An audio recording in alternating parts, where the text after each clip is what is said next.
시청자 여러분 안녕하십니까. 굿모닝 인포믹스 2부 오늘도 힘차게 문을 열어보겠습니다. 세상의 모든 경제 이슈를 알려드리는 경제 언박싱. 오늘은 미중산업경제연구소 조용찬 소장님 나와주셨습니다. 소장님 어서 오세요. 예, 안녕하십니까? 예, 안녕하세요. 오늘은 중국 증시에 대해서 좀 여쭤보려고 해요. 이 전망이 좀 엇갈리고 있는 것 같아서요. 바닥을 찍었으니까 이제는 올라갈 것이다 라는 이제 전망도 있는가 하면 더 내려갈 수도 있다? 뭐 이런 전망도 좀 나오고 있는 것 같은데 좀 어떻게 판단하고 계세요? 네, 서양에서는 떨어지는 근거는 중간에 잡지 말라는 이야기가 있고요. 근거요? 네, 근거. 그리고 또 우리나라에서는 떨어지는 칼날을 잡지 말라는 그렇죠. 이야기가 있습니다. 네. 그러니까 어떤 경우에도 현재 국민들의 신뢰가 회복되기 전까지는 뭐 중국 증시는 잠시 반등을 주어줄 수 있을지언정 네. 바닥은 아닌 것으로 보여지는데요. 네. 이같이 보는 근거는 뭐 중국 증시와 관련해서는 호재에는 좀 무덤덤한 표정입니다.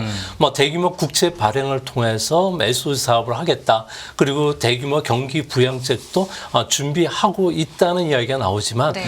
아무래도 악재에 상당히 좀 민감하게 반응하는 것을 봐가지고는 네. 전형적인 약세장이라는 겁니다. 그렇죠. 뭐 중국 증시가 하락했던 가장 주요한 원인을 하나만 뽑으라면은 비구인의 그 디폴트 사태인데요. 그렇죠. 중국 같은 경우는 GDP의 39%를 부동산과 그리고 건설업 또 이와 관련되어 있는 자재 회사들로 좀 구성이 되어 있습니다. 그러다 보니까 부동산 시장이 방향을 잃고 추락하다 보니까 뭐 시장도 방향 감각이 없는 상태고요. 예. 여기에 불을 지핀 것이 그 아이폰을 중국에서 생산하는 대만 폭스콘의 자회사죠.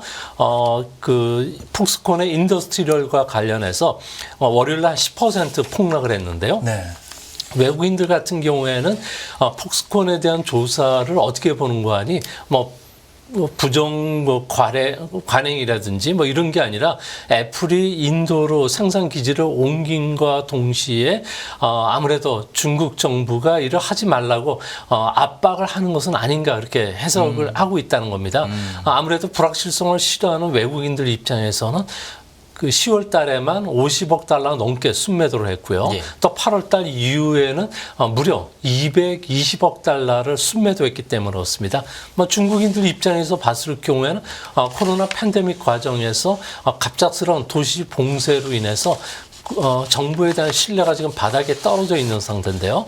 뭐 이 때문에 중국 정부가 내놓는 경기 부양책들이죠. 뭐 공매도 규제 강화라든지 또 주식 거래세율 인하, 대주주의 그 주식 보유 비율을 계속 유지시키는 문제, 대형은행을 중심으로 해서 6,500억 달러의 순매수 그리고 또한 기관들의 그 순매수 원칙 지키라는 이런 지시에도 불구하고 아무래도 주가를 붙이고 있을 때 지금 주식을 팔겠다는 생각이 강했던 것으로 보여집니다. 이제 앞으로 뭐 중국 증시가 회복이 되기 위해서는 외국 기업에 대한 불법 조사라든지 또한 미국의 그 패권에 도전하면서 미국으로부터 대중국 반도체 규제와 같은 그 제동 역할을 하는 이런 악재들이 사라져야 되는데 이런 것들이 해소되기 전까지는 뭐 중국 증시와 관련해서는 좀 V자 회복이라든지 상승 추세로 돌아서는 것은 사실상 힘들지 않을까 보여집니다. 그렇습니다. 아침에 이 상하이 지수 차트를 보니까 완전히 작년 말 수준으로 다시 회귀하면서 3,000선 회복이 힘들겠다 이런 느낌이 들던데 지금 뭐 악재는 계속 터지고 있어요. 지금 사실은 뭐 비구 위한 디폴트 선언도 그렇고 이게 뭐 헝다보다 더 심한 상태다 이렇게 파악도 하고 있고 중국 증시에 대한 관심도 점점 떨어지고 있고 그러다 보니까 근데 이 정도 악재가 나오는데도 중국이 견디고 있는 거 보면은 좀 약간 뭔가 내부 통제가 강하지 않은가 싶은데 이런 상황에서 시진핑 주석이 중앙은행인 인민은행을 취임 이후에 처음으로 방문했다면서 이게 좀 시그널 아닐까요? 너무 좀 심각하니까 방문하는 거 아니에요? 네, 그렇습니다. 아무래도 국민들의 신뢰도 떨어지고요. 외국인의 엑소더스가 진행이 되다 보니까 시진핑 국가 주석도 사상 처음으로 그 중국 인민은행 그리고 네. 국가외환관리국을 국무원 부총리는 허리펑 그리고 금융관리감독기관장뿐만 아니라 은행 책임자들은 모두 불러서 함께 회의를 했다고 합니다. 네. 뭐 하위 정부 부서를 찾는 것은 아주 이례적인데요. 대부분 총리나 부총리들이 국무원 그 소속에 있는 인민은행을 찾은 적은 있었지만 이처럼 국가 주석이 찾은 적은 없었습니다. 아무래도 시장이 요구하는 경기 부양책이라든지 소비 주도의 그 성장을 지원해 주기 위해서 미시적인 정책을 펼치라는 이런 정책을 하지는 않았을 것으로 보여지고요. 또 이런 것들은 국무원 소속 소관이기 때문에 황제가 내릴 사항은 아니라고 보여집니다. 더군다나 중국은 다음 주 월요일과 화요일 날 5년에 한 번 열리는 전국 금융 공작회의가 개최가 되는데요. 여기에서 2024년 외국 그 IMF를 비롯해서 많은 경제 예측 기관들이 중국의 금융 위기가 출현할 수 있다는 경고음을 내고 있고요. 또 최근 들어서 시 주석이 부쩍 부동산발 경기 위기 그리고 지방 정부의 자금 조달 플랫폼과 관련해서 채무 급증을 계속 경고를 해왔습니다. 이 때문에 회색 코프서 출현은 막으라는 이런 지시가 있지 않았나 이렇게 보여집니다. 뭐 그런 측면에서 보면은 뭐 시 주석에 대한 신뢰가 중국인들이 바닥에 떨어졌기 때문에 이런 조치가 내린 것으로 보여지는데요. 뭐 중국 같은 경우에 최근 들어와서 좀 재미있는 현상들이 일어나고 있습니다. 중국 정부가 역설적이게도 현재 명나라 마지막 황제인 숭정제와 관련해서 그 개정판 책이 발간이 됐었는데 이를 그 금소로 지정을 했는데요. 숭정제 같은 경우에는 반란군이 베이징에 이제 진입하자 33세 젊은 나이에 베이징 밖에 나가서 목을 매 자살한 마지막 황제라고 합니다. 숭정제 같은 경우에는 고관들을 좀 숙청한다든지 부정부패의 척결에 상당히 나서면서 시주석과 상당히 오버랩되는 모습을 보여왔는데요. 하지만 숭정제가 마지막 그 정책을 실기했던 것은 아무래도 과도한 군비 지출, 또 무원칙적인 그 인사를 하면서 인재 등용에 실패했다는 점, 그리고 의사소통의 부재 문제, 또 위선적인 대민 정책이 거론이 되는데 이런 게 지금 현재 시주석의 권위를 와 맞물려서 아무래도 그 금소로 지정된 것은 아닌가 보여지는데요. 아무래도 시주석 같은 경우는 지시를 따르지 않았을 경우에 당 규율에서 처분한다든지 부정부패 인사들을 당에서 추방하는 것들을 아주 강력하게 쓰고 있기 때문에 뭐 이번에도 그 중국 정부와 관련된 국민의 신뢰를 여전히 받지 못하지 않을까 이렇게 생각이 듭니다. 이제 궁금해서 그러는데 이제 지금의 상황이 너무 좀 난관에 부닥치니까 명나라 쇠퇴기 말기에 어떤 상황하고 비슷하다. 그래서 그 책을 금소로 한다는데 그 역사가 금소가 될 수 있나요? 네, 그 중국 같은 경우에는 시주석과 관련된 숭정제와 관련된 책이 그 시주석에 대한 언급이 전혀 없는데도 불구하고 아무래도 이런 부분들이 그 엘리트층의 그 신금을 울렸는지 이게 확대되는 것을 상당히 경계한다고 합니다. 이런 식으로. 예, 그렇죠. 예. 참. 그런 일도 있네요. 자, 이번에는요, 그 미중 정상회담이 뭐 곧 개최될 수도 있다. 이런 보도들이 있어서 일단 지금 왕이 외교부장이 미국을 방문해서 뭐 여러 가지 좀 조율하고 있는 걸로는 알고 있는데 뭐 어떻게 보세요? 충분히 가능하다고 보십니까? 네, 지금 그 외교부장이 미국을 간다는 것은 보통 실무진들 같은 경우에는 7월, 8월 달부터 뭐 의전 행사라든지 일정 관계 그리고 정상회담의 주제, 공동선언문과 관련된 어느 정도 합의가 이루어졌다는 이야기인데요.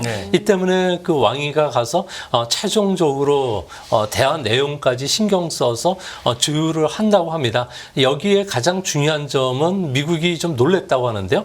중국 측이 강력하게 요구했던 것은 정상 간의 휜금을 터놓고 속마음을 드러내는 대화는 하는 게 곤란하다는 입장을 받았다고 합니다. 아무래도 이 부분을 조율하는데 상당히 그 난항을 겪었는데요. 미국으로 또 환대를 받았다는 인상을 남길 정도의 호화 연애를 베풀고 그리고 그 바이든 대통령과 대화를 하는데 예상 외의 질문들이 나올 수가 있다는 거죠. 이런 것들을 사전에 차단해달라는 이야기가 있었다고 합니다. 아무래도 시 주석 같은 경우에는 좀 고지식한 면이 좀 강하기 때문에 FM과 같은 성격의 소유자인데요. 돌발 사태가 일어났을 경우에는 대응력이 상당히 떨어진다고 합니다. 2017년 4월 6일 날이었죠.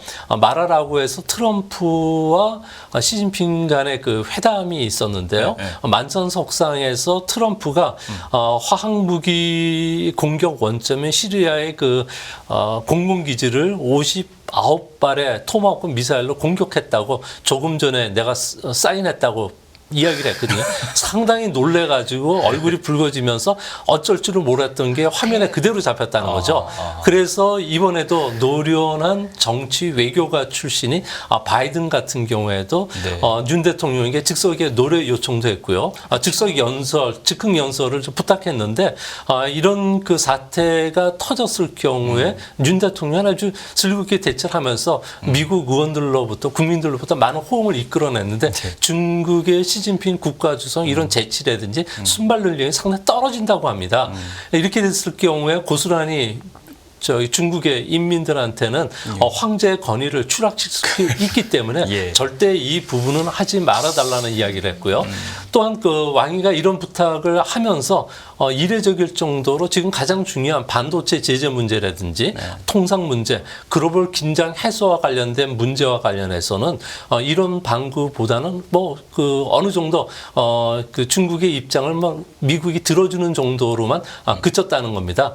방미 성과를 어떻게든지 간에 찬란하게 치장해서 만드느냐가 중국의 최대 그 관심사이기 때문에 정상회담 끝난 뒤에 시진핑을 좀 망신 주는 뒷담화는 언론에 절대 유출하지 말라. 이것은 절대 용납할 수 없다는 강력한 항의성 요청도 받았다고 하는 거 보니까 아무래도 권위주의 국가 그리고 경찰 국가의 시 주석이 황제로서의 대우를 받는 것만 신경 쓸 뿐이지 실질적인 대화는 앞으로도 이번에는 없지 않을까. 다만 11월 샌프란시스코 회담을 겸해서 미중 정상회담이 열리기 때문에 우리나라도 현재 윤 대통령과 그리고 시 주석 간의 정상회담과 관련된 실무진들이 지금 움직이고 있거든요. 그래서 이때 관련해 가지고는 아마 다음 달 초쯤에서 특집으로 한번 방송을 한번 해야 되지 않을까 생각이 됩니다. 근데 이해가 안 가는 게 정상회담을 준비한다면서 중국과 미국 간의 어떤 화해 무드라든가 뭔가 이 화해 무드가 있어야지 양보할 걸 좀 받아내고 뭐 양보할 건 좀 양보해주고 이렇게 해야 되는데 지금 최근 들어서는 중국에 진출한 외국 기업들, 미국 기업 포함해서요. 이거 직원들 구속하고 외국 기업들에 대한 중국에 진출한 외국 기업들에 대한 조사가 굉장히 강력해지고 있다는데 중국이 이렇게 이중적인 태도를 취하는 건 뭐 어색하진 않아요. 아는데 특별히 요즘 들어서 다시 또 이렇게 하고 있는 이유가 또 배경이 있을까요? 네, 지금 중국에 진출된 외국 기업들 같은 경우는 상당히 긴장을 하고 있다 그러는데요. 그 글로벌 그 광고 및 마케팅 회사 중에서 가장 큰 기업이 영국의 WPP 회사라고 합니다. 예. 이 회사의 그 중국 법인 그룹 N 같은 경우에는 공안이 전격적으로 사전에 그 연락도 없이 압수수색에 들어와서 전현직 직원 3명을 그대로 구속을 했고요. 예. 또 일본의 비철금속 회사인데 히토리를 수입하는 회사 직원도 구속을 했고요. 또 아스트라제약이라고 해서 일본의 제일 큰 제약회사가 있는데 중국 현지 법원의 일본 직원도 10월에 정식 구속이 됐다고 합니다. 예. 또 미국도 이해가 아닌데요. 뭐 세계적인 컨설팅 회사인 베인앤크 컴퍼니 또 예. 신용조사인 그 회사인 민츠그룹의 직원들까지도 압수수색을 받고서 당국에 구속이 됐다고 합니다. 예. 좀 걱정스러운 것은 애플의 그 주요 파트너인 대만 그 폭스콘의 그 아이폰을 생산하는 폭스콘 인더스트리얼도 지금 조사를 하는데 황당하게도 사드 때 롯데그룹이 당했던 것처럼 네. 세무조사라든지 토지 이용을 적법하게 했느냐 약속을 지켰느냐를 조사를 하고 있다고 합니다. 그러니까 그간 중국 지도부들 같은 경우에는 개방성을 강조했던 겉모습과 달리 내부적으로는 법과 질서를 지키라고 외국 기업들에 대해서 뭐 구속이나 단속, 강제 수사까지 지금 하고 있는 상황인데요. 네. 뭐 이렇게 된다면은 기업인들 입장에서는 불확실성을 가장 싫어합니다. 이 때문에 외국 기업들 한머니들이 지금 계속 이탈하는 것은 아닌가 보여지고요. 또 중국에서 공식적인 설명 없이 체포라든지 구속 수사, 기업에 대한 압박 같은 경우는 뇌물과 같은 부정거래를 하지 말라. 그리고 또 외국 기업들이 해외 정보기관에 협조하지 말라는 신호음이 아니라고 합니다. 역설적이게도 외국 기업들이 중국에 떠났을 경우에 폭스콘처럼 너도 이렇게 당할 수가 있으니까 함부로 떠나지 말라는 그 경고로 보여지고요. 또 중국 내 엘리트층에게는 당이나 그 지도부를 배신했을 경우에 외국 기업인들도 이렇게 구속하는데 너도 구속할 수 있으니 모반 활동은 꿈도 꾸지 말라는 이런 경고라고 합니다. 네. 지금 중국 얘기해 주셨지만 사실 홍콩 같은 경우도 글로벌 자금이 계속 빠져나가고 있는 상황이잖아요. 지금 이런 어떤 중국의 모습과도 좀 관련이 있다고 그럼 저희가 충분히 생각을 할 수 있을까요? 네, 중국뿐만 아니라 홍콩 같은 경우도 2020년에 이제 직할 체제가 됐는데요. 홍콩 주식시장만 하더라도 시가총액이 무려 2020년에 비해서 40%가 감소한 4조 달러 수준으로 떨어졌고요. 또한 그 올해 들어서 하루 평균 주식 거래 대금도 2년 전에 비해서 39%나 하락한 140억 달러 정도밖에 안 된다고 합니다.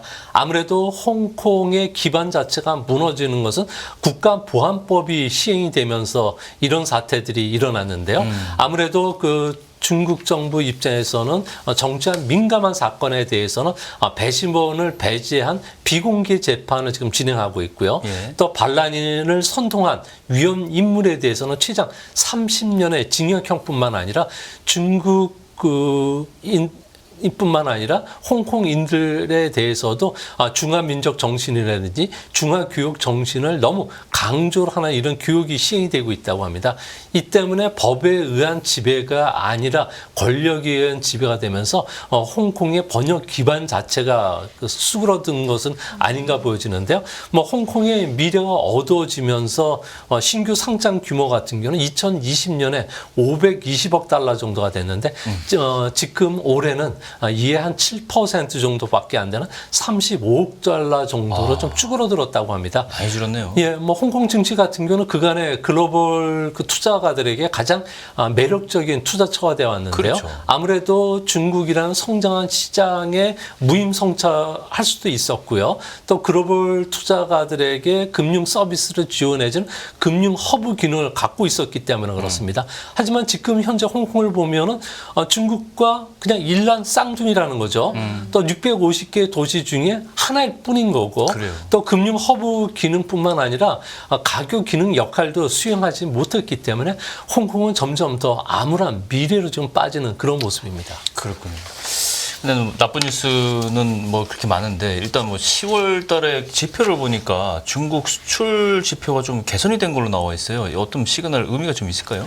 네, 중국 같은 경우에는 그 5개월 연속 그 수출이 마이너스 흐름을 9월 달까지 보였는데 네. 9월 달만 하더라도 증가율이 마이너스 6.2%를 기록을 했습니다. 하지만 이게 조금씩 그 계절적인 효과가 좀 나타나기 시작하고 있는데요. 네. 10월 들어서 수출이 회복이 되고 있다는 점은 수출 경기와 관련해서 탄광의 카나리아라고 할 수 있는 선박 그 컨테이너 운임 가격이 급속하게 상승을 하고 있다는 겁니다. 상하이발 그 북유행 선박 운임 같은 경우에는 컨테이너는 두 종류가 있는데요. 20피트, 40피트인데 대용량 40피트를 기준으로 해서 지난 3월 달에 그 1,100달러였던 게 10월 달 들어와서 1,735달러로 60% 가까이 가격이 올랐다고 합니다. 많이 올랐네요. 예, 아무래도 크리스마스 상전을 앞두고서 미국을 비롯해서 러시아라든지 다른 나라 쪽에서 수입 물동량이 크게 늘어나고 있고요. 예. 자동차라든지 스마트폰과 관련된 수요도 늘어나고 있는데 여기에다가 위에나 가격 하락으로 인해서 수출 가격 자체가 싸지게 됐다는 거죠. 중국 같은 경우에는 내수 부진으로 인해서 디프레이션 압력에 빠져 있는데요. 이 때문에 철강이라든지 화학 제품, 전기 기계 제품들 같은 투입 비용이 상당히 싸졌다고 합니다. 이를 가지고 만드는 가전제품, 가구, 컴퓨터 부품, 게임기, 장난감, 크리스마스 추리 같은 경우에는 지난 몇 년간 가장 싼 가격으로 수입을 할 수가 있다고 하고 있고요. 중국 내 공장이라고 할 수 있는 광동성 같은 경우에는 헤드폰이라든지 게임기 같은 경우는 전 세계 생산량이 거의 90% 거의 독점으로 생산하는데 예. 이들 제품 가격이 20% 이상 하락을 했다고 하고 그렇군요. 있고요.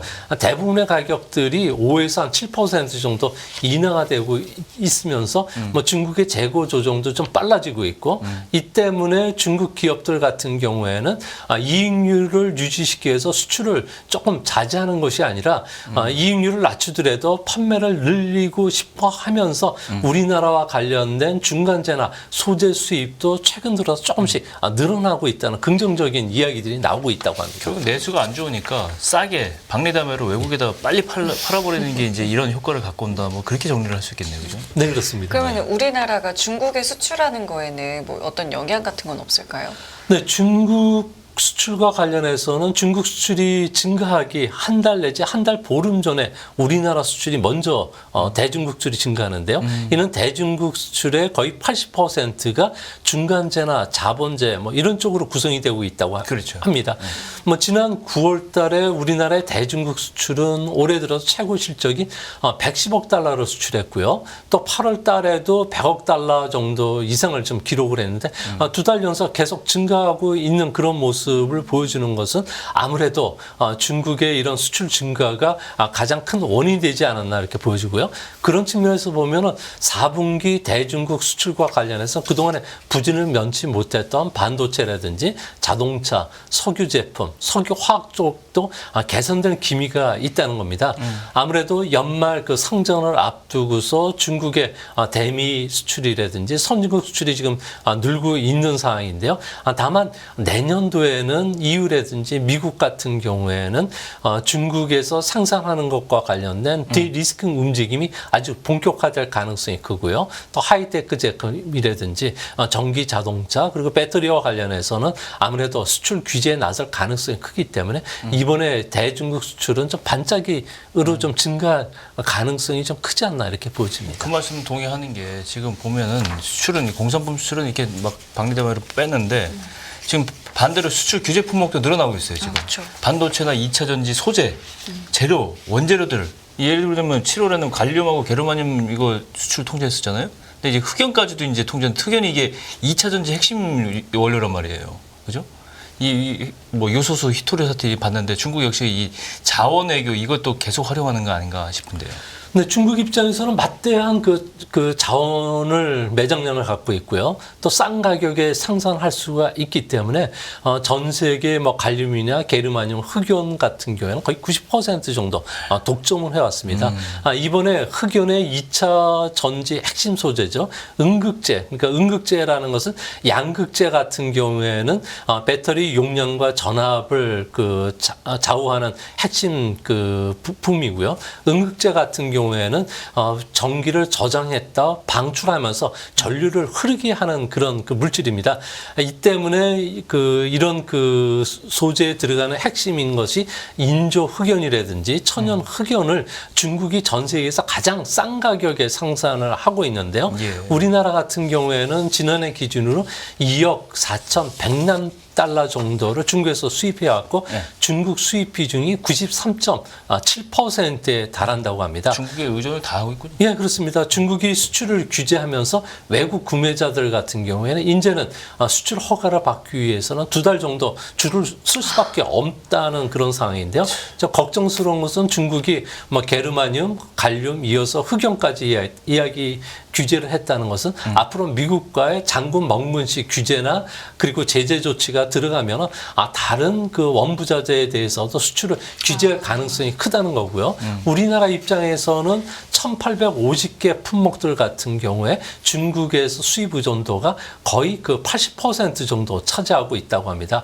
이 때문에 앞으로 핵심 물질과 관련해서 공급망을 중국 의존도를 빨리 낮춰야 되고요. 흑연 같은 경우는 다행히 아프리카의 자원국이라고 할 수 있는 탄자니아라든지 마다가스카르를 통해서도 수입이 가능하다고 합니다. 또한 그 우리나라의 그 막대한 그 배터리와 관련된 리사이클링과 관련된 시스템 빨리 구축을 해야 되겠고요. 맞아요. 인조 흑연뿐만 아니라 흑연 대체용과 실리콘과 관련된 음극재도 이제 빨리 생산을 좀 서둘러야 되는 시점이 되지 않았나 이렇게 보여집니다. 네. 장군 멍군 이야기 하셔가지고 이 흑연에 대한 통제 조치가 취해진 시점을 딱 봤을 때 미국이 앞서서 이제 중국에 대해서 반도체 규제에 대해서 이제 규제를 이제 했기 때문이라고 이제 보는 시각들이 많잖아요. 그러니까 맞불 형식으로.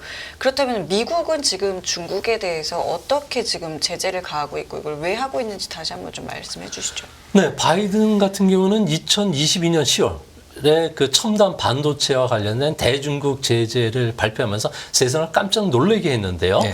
그러나 이 틈을 이용해서 중국 기업들 같은 경우에는 제3국에 위장된 중국 기업의 자회사라든지 사무소를 설치를 해서 이 틈을 이용해서 인텔이라든지 엔비디아의 고성능 반도체를 수입해 왔고요. 또한 중고 장비도 수입하면서 7나노 반도체와 관련해서 미국이 규제하기 이전에 이미 생산 시스템을 구축을 했다고 합니다. 이 때문에 미국이 상당히 놀랐는데요. 이제 앞으로 반도체와 관련해서 성능 기준을 더 엄격하게 적용시키고요. AI와 같이 최신 반도체 개발과 관련된 예.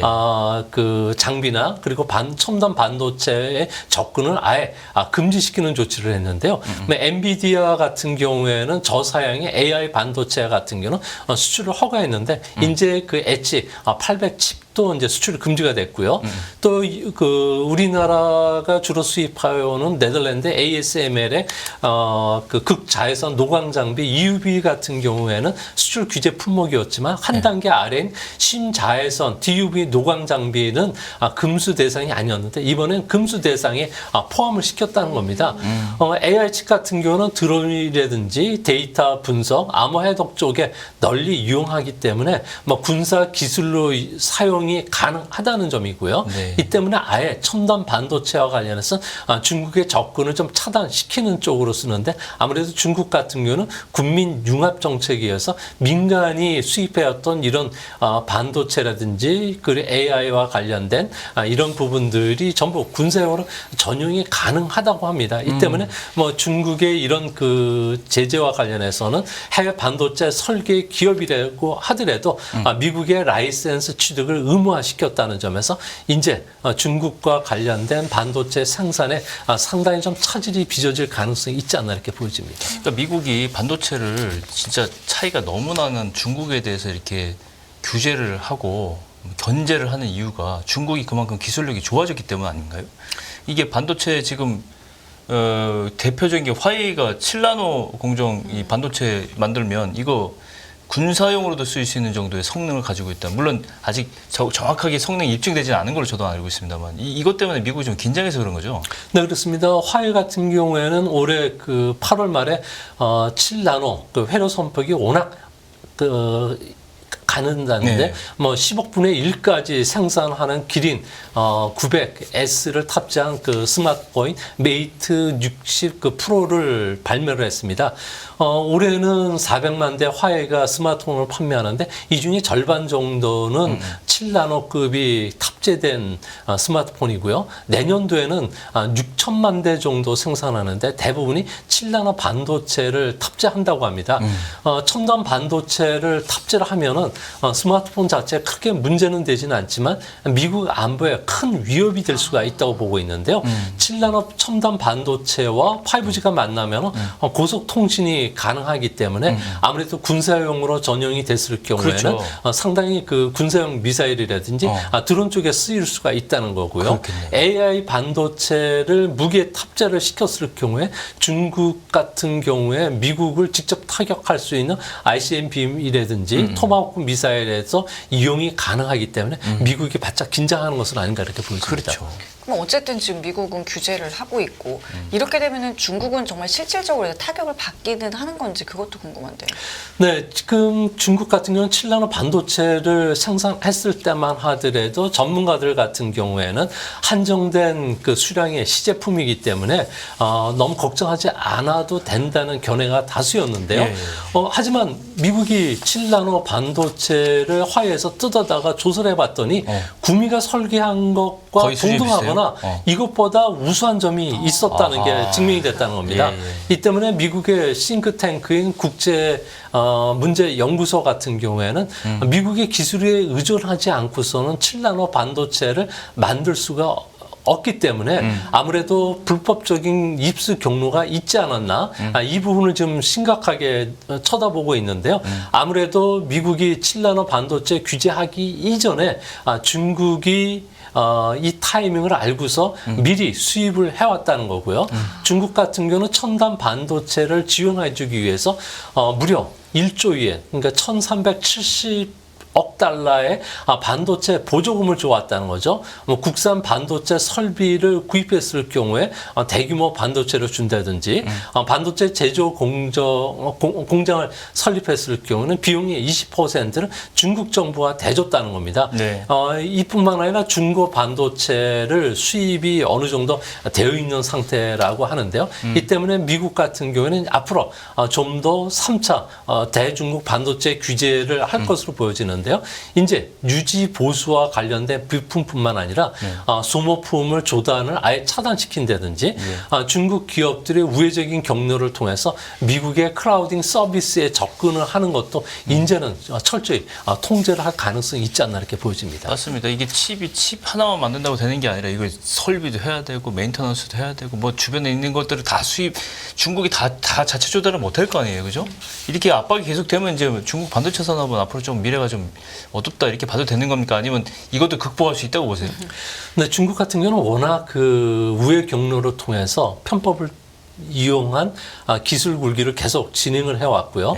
중국 같은 경우에는 2025년까지 컴퓨팅 능력을 현재보다 1.6배 그리고 AI 컴퓨팅 그 능력은 2.5배를 끌어올리는 국가적인 사업이죠. 디지털 인프라 건설에 지금 매진을 하고 있다는 겁니다. 이 때문에 연구용뿐만 아니라 미국은 상업용 데이터베이스 센터에 들어가는 AI 반도체 자체를 지금 맡고 있는데 뭐 중국 같은 경우는 7나노 반도체를 생산했기 때문에 뭐 중미 반도체 설계 기업이라든지 북방 화창 과학 기술 쪽에서는 이런 우회 경로를 통해 가지고 AI 기술을 확보해서 이런 반도체 생산에 지금 전력을 기울이고 있다고 합니다. 이 때문에 앞으로 뭐 중국 같은 경우에는 이런 민수용뿐만 아니라 군사용 AI 반도체를 미국 수준으로까지 끌어올리는 것은 시간 문제가 되지 않을까 생각이 됩니다. 그렇군요. 알겠습니다. 한 주간의 중국 이슈 오늘도 조용찬 소장님과 함께했습니다. 오늘 말씀 감사합니다. 고맙습니다. 예, 깊이가 다른 경제 뉴스 연합뉴스 경제TV 경제 언박싱 오늘 여기서 마무리하겠습니다. 네, 시청해주신 여러분 감사드리고요. 저희는 내일 이 시간에 다시 찾아뵙겠습니다. 지금까지 김경훈, 성김이었습니다. 고맙습니다. 고맙습니다.